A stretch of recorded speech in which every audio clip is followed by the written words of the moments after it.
Hello, I am Mallory Sakarik with Grand Canyon University, and I am going to be presenting a project-based learning unit for first grade. In this project, students will pick one animal, ideally from whatever state or area you already live in. I live in Alaska, so I would have students pick an Alaska animal. You could start this project by creating a list of Alaska animals that the students can pick from, have them come up with animals on their own, and you can write them on a board. And then once you have a list, you have each child pick an animal. From there, they're going to do a research-based portion of this project where they're going to learn key facts like what this animal looks like, certain characteristics it has, what it eats, its diet, where it lives, so its habitat. And once they have finished their research portion, they'll each receive a shoebox, and with the shoebox they're going to create a diorama of the environment that this animal lives in.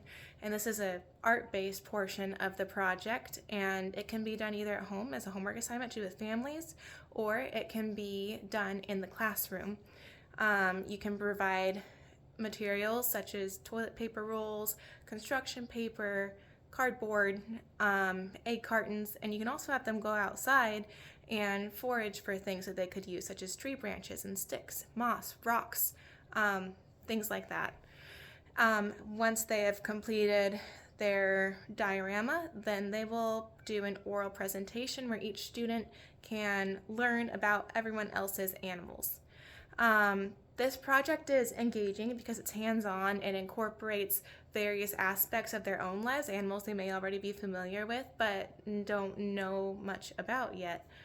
It also will increase cognition because it is a hands-on activity, and it includes that kinesthetic type of learning in addition to the research portion, which is reading, and then the verbal or oral presentation. One study done by Dr. Barron and Dr. Darling Hammond of Stanford University, published in 2008, found that PBL units increased memory, the information retained. Children who had these types of projects had better test scores and a greater ability to apply these to real-world context, what they've learned. This project also incorporates at least the first 3 steps in Bloom's taxonomy. So level 1 is to remember. They do this through the research portion where they learn facts about the animal and then memorize them for their oral presentation later. The oral presentation incorporates number 2, which is understanding the info, putting that information into their own words and sharing it with other people, explaining what they've learned. And then they apply all this information when they create their diorama, which is also part of the oral presentation that they can share. By the end of this project, students will have learned all about their animal, created a project, an actual physical thing that they can be proud of, take home, show their families, and they'll be an expert on whatever animal they have chosen. So this is a fun activity that kids can, really get into. This can take you can give them several days, a week to do this project, so it will stretch out. They can collaborate during this project. If you really wanted to, you could assign them groups and have group projects. They can talk about how their animals would interact with each other in the wild, if their animals interact in the wild.